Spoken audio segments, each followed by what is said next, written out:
श्री स्वामी समर्थ. नमस्कार मित्रांनो, जेव्हा आपलेच मानलेले लोक पाठीत खंजीर खुपसतात तेव्हा पायाखालची जमीन सरकल्यासारखी वाटते. पण अशा अत्यंत कठीण आणि भावनिक वादळात स्वतःला सावरणं आणि शांत राहणं हाच सर्वात मोठा मास्टर स्ट्रोक असतो.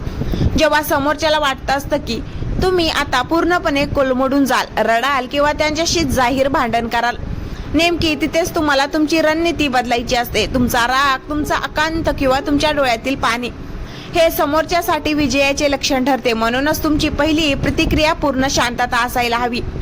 ही शांतता म्हणजे शरणगती नाही, तर वादळापूर्वीची ती भीषण शांतता आहे जी समोरच्याच्या मनात धडकी भरवते, त्यांना गोंधळात टाकते. कारण तुमची अनपेक्षित शांतता त्यांना विचार करायला भाग पाडेल की नक्की तुमच्या डोक्यात चाललंय तरी काय. या शांततेच्या पडद्याआड राहून तुम्हाला अत्यंत हुशारीने आणि प्रॅक्टिकल होऊन परिस्थितीचे निरीक्षण करायचे आहे.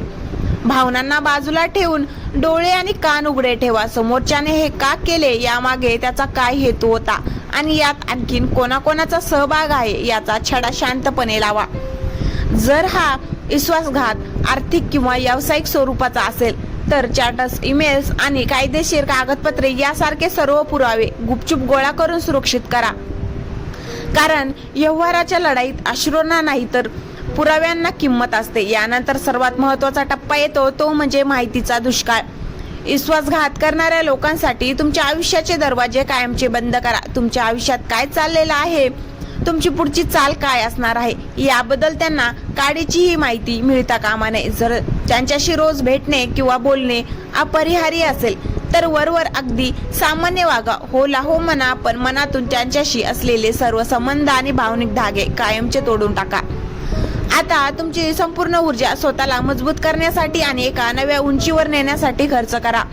विश्वासघाताने मिळालेल्या जखमांना तुमची ताकद बनवा. तुमच्या करिअरवर, तुमच्या आरोग्यावर आणि तुमच्या ध्येयावर इतके प्रचंड लक्ष केंद्रित करा की तुमचे यश समोरच्यासाठी सर्वात मोठे सनसनीत उत्तर ठरेल. ज्या लोकांनी तुम्हाला संपवण्याचा किंवा मागे खेचण्याचा प्रयत्न केला त्यांना तुमच्या अफाट आणि उत्तुंग यशापेक्षा मोठी शिक्षा दुसरी कोणतीच असू शकत नाही. जेव्हा तुम्ही त्यांच्या अपेक्षेपेक्षा कितीतरी पटीने मोठे आणि यशस्वी होता तेव्हा तो त्यांच्या अहंकारावर झालेला सर्वात मोठा अपघात असतो. तुम्हाला त्यांच्या पातळीवर उतरून स्वतःचे हात घाणेरडे करण्याची किंवा सूड घेण्याची अजिबात गरज नाही. तुम्ही फक्त शांत राहून तुमचा गेम इतक्या ताकदीने खेळा की काळ स्वतःच तुमची बाजू घेईल आणि योग्य वेळ येताच परिस्थिती त्यांना त्यांच्या कर्माची फळे नक्कीच चाखायला लावेल. तुमचा दर्जा, तुमचा संयम आणि तुमची यश हेच या खेळातील तुमचे सर्वात मोठे हुकुमी हक्की असतील. जेव्हा तुम्ही शांत राहून स्वतःला यशाच्या शिखरावर नेता तेव्हा समोरच्या व्यक्तीच्या मनात एक वेगळीच चलबिचल सुरू होते. त्यांना वाटलेलं असतं की तुमच्या पाठीत खंजीर खुपसून त्यांनी तुम्हाला कायमचं संपवलं. पण जेव्हा ते तुम्हाला आधीपेक्षा दुप्पट ताकदीने आणि आत्मविश्वासाने उभे राहिलेले पाहतात तेव्हा त्यांचा स्वतःचाच पराभव तिथे सुरू होतो. आता तुम्हाला काहीही करायची गरज नाही, कारण नियती स्वतः तुमचा बदला घेऊ लागते. जो माणूस दुसऱ्यांचा विश्वासघात करतो तो कधीच समाधानी आणि शांत राहू शकत नाही. त्यांचा संशयी स्वभाव त्याला आतून हळूहळू पोखरत राहतो. या टप्प्यावरती व्यक्ती कदाचित पुन्हा तुमच्या आयुष्यात येण्याचा प्रयत्न करेल, जुन्या नात्याची दुराई देईल, पश्चाताप झाल्याने नाटक करेल किंवा तुमच्या वाढलेल्या ताकदीचा फायदा घेण्यासाठी पुन्हा जवळ येण्याचा प्रयत्न करेल. इथेच तुम्हाला तुमचा खरा संयम दाखवायचा आहे. त्यांच्यावर न रागवता, न ओरडता, अगदी चेहऱ्यावर एक संत शांत हसू ठेवून त्यांना स्पष्टपणे लांब ठेवायचे आहे. कारण तुम्हाला कळून चुकलेला असतं की दुधाने पोळलेला माणूस ताकही फुंकून पेतो. त्यांना माफ नक्की करा, पण ते स्वतःच्या मनाच्या शांततेसाठी, त्यांच्यावर पुन्हा विश्वास ठेवण्यासाठी अजिबात नाही. या संपूर्ण प्रवासात तुम्ही फक्त त्या दगाबाजांना हरवलेले नसतं, तर तुम्ही स्वतःचे एक असे रूप घडलेले असते जे पूर्वीपेक्षा अधिक परिपक्व, अधिक खंबीर आणि समजूतदार असते. ज्या लोकांनी तुम्हाला संपवण्याचा प्रयत्न केला त्यांनीच नकळत तुम्हाला अधिक मजबूत बनवलेले असते. शेवटी गेम अशा पद्धतीने संपतो की तुमच्या मनात त्यांच्याबद्दल ना राग उरतो ना द्वेष उरतोय. ती फक्त एक त्रयस्थ भावना. तुम्ही तुमच्या आयुष्यात खूप पुढे निघून गेलेले असता आणि ते मात्र त्या जुन्या जळमळाटात स्वतःच्या कर्माच्या जाळ्यात अडकून पडलेले असतात. हाच या सायलेंट गेमचा सर्वात मोठा आणि अंतिम विजय आहे. आणि मग येतो तो क्षण जिथे तुमचा हा शांत पण आक्रमक गेम एका अशा वळणावर पोहोचतो जिथे तुम्हाला मागे वळून बघण्याची गरजच उरत नाही. आता खेळ तुमच्या हातातून निसटून पूर्णपणे काळाच्या आणि नियतीच्या हातात गेलेला असतो. विश्वासघात करणाऱ्या त्या लोकांना वाटतं असतं की त्यांनी योग्य वेळी योग्य चाल खेळून तुम्हाला हरवलं, पण त्यांना हे माहिती नसतं की तुम्ही तो डाव सोडून स्वतःचं एक नवीन साम्राज्य उभं करायला निघून गेला आहात.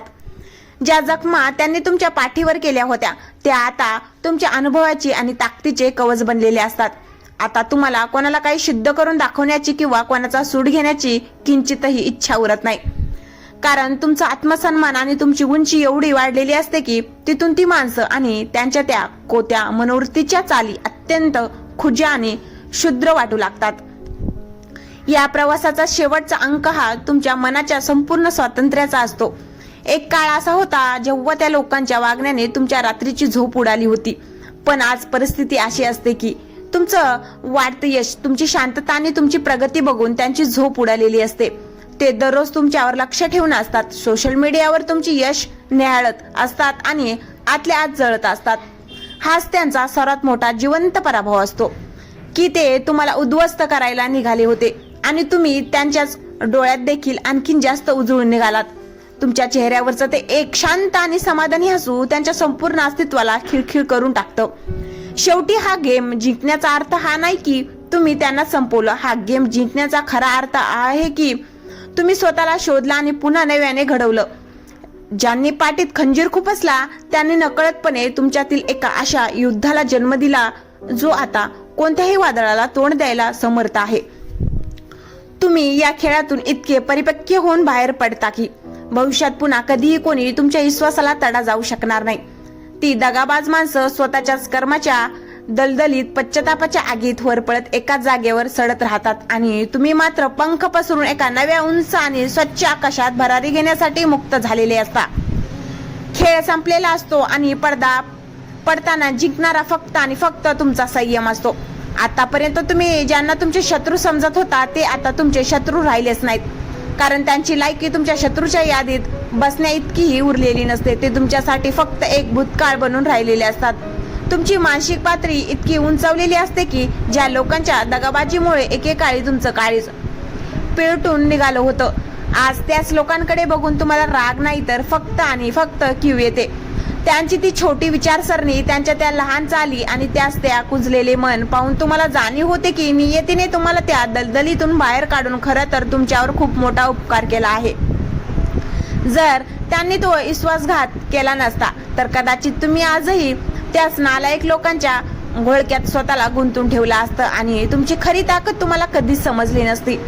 हा खेळ जेव्हा त्यांच्या सर्वोच्च बिंदूवर पोहोचतो तेव्हा एका कमालीची गोष्ट घडते. ज्या समाजाने, ज्या नातेवाईकांनी किंवा ज्या मित्रांनी कधी काळी त्या दगाबाजांच्या खोट्या गोष्टीवर विश्वास ठेवून तुम्हाला चुकीचं ठरवलं होतं किंवा तुमच्याकडे संशयाने पाहिलं होतं तोच समाज आज तुमच्या यशाच्या आणि कर्तृत्वाच्या प्रकाशाने दिपून जातो. लोकांना शब्दांनी काही सांगायची गरजच उरत नाही कारण तुमची आजची परिस्थिती, तुमची श्रीमंती, भावनिक, मानसिक आणि आर्थिक आणि तुमची समाजातील पथी ओरडून ओरडून सत्य काय आहे ते सांगत असते. ज्यांनी तुमच्यावर चिक्कलफेक केली होती तेच लोक आज तुमच्याशी संबंध जोडण्यासाठी आणि तुमच्या बाजूला उभे राहून फोटो काढण्यासाठी धडपडत असतात. पण या संपूर्ण प्रवासात तुम्ही जे कमवलेलं असतं ते म्हणजे एक अभेद्य माइंडसेट, अनस्टॉपेबल माइंड्स. आता तुम्हाला जगातील कोणतीही माणसाची, कोणत्याही फसवणुकीची भीती उरलेली नसते. तुम्ही स्वतःचे साम्राज्य स्वतःच्या जीवावर उभे केलेले असते जिथे दुसऱ्या कोणाचे असण्याने किंवा नसण्याने तुमच्या अस्तित्वाला काहीच फरक पडत नाही. तुम्ही जेव्हा आरशात स्वतःला बघता तेव्हा तुम्हाला एक असा माणूस दिसतो जो तुटला होता, ज्याला रडवलं गेलं होतं, ज्याचा गेम केला गेला होता पण तो थांबला नाही. त्याने शांत राहून पूर्ण डावच उलटून लावला. विश्वासघात करणाऱ्या त्या पळपुट्या लोकांची नाव इतिहासाच्या पानात कुठेतरी विसरली जातात आणि तुम्ही मात्र स्वतःच्या आयुष्याचे एक राजे म्हणून ताटमानेने जगू लागता. हाच तो शेवट आहे जिथे खेळ संपतो आणि तुमचं एक नवीन निर्भय पर्व सुरू होतं. आणि शेवटी या साऱ्या नाट्याचा पडदा पडतो तो एका अशा अद्भुत शांततेने जिथे फक्त आणि फक्त तुमचा विजय सुवर्ण अक्षराने लिहिले गेलेला असतो. हा शेवट म्हणजे त्या दगाबाज लोकांवर मिळवलेला विजय नाहीच तर तो तुमच्या स्वतःच्या जुन्या, हळव्या आणि भावड्या रूपावर मिळवलेला एक ऐतिहासिक विजय आहे. एक काळ असा होता जेव्हा त्यांनी पाठीत खुपसलेल्या खंजिराच्या वेदनेने तुम्ही विव्हळत होता. पण आज जेव्हा तुम्ही त्याच जखमेकडे पाहता तेव्हा तिथे वेदना नाही तर एक अभिमानाचा वळ दिसतो. एक असा वळ जो तुम्हाला सतत आठवण करून देतो की तुम्ही किती मोठ्या संकटातून ताणून सुलाखून बाहेर पडला आहात. खेळाचा शेवट असा होतो की ज्यांनी तुम्हाला मातीत गाडण्याचा प्रयत्न केला होता त्यांना शेवटी हे मान्य करावंच लागते की तुम्ही मातीत गाडलं जाणारं बीज नव्हता, तर त्या मातीला फाडून एका महावृक्षासारखं गगनाला भिडणार एक अफाट वादळ होता. ते लोक तिथेच त्याच संकुचित मानसिकतेच्या आणि पश्चातापाच्या अंधारात चाचपडत राहतात आणि तुम्ही मात्र एका अत्यंत शुद्ध, समाधानी आणि आनंदी आयुष्याच्या प्रकाशात चालत निघून जाता. तुमच्या चेहऱ्यावर आता एक अतिशय शांत, गूढ आणि विजयी हास्य असतं. हे हास्य त्या दगाबाजांना हे सांगण्यासाठी असतं की तुम्ही मला संपवायला आला होता, पण थँक्यू, तुम्ही मला लेजंड बनून गेलात. इथे हा सायलेंट गेम पूर्णपणे संपतो. दगाबाज हारतात, वेळ बदलतो, परिस्थिती झुकते आणि इतिहास साक्ष देतो की शांत राहून खेळलेला डाव हा नेहमी सर्वात घातक आणि सर्वात यशस्वी ठरतो. खेळ खतम, तुमचा नवा अध्याय सुरू. जर व्हिडिओ आवडला असेल तर लाईक, शेअर करा आणि सबस्क्राईब करायला विसरू नका. धन्यवाद.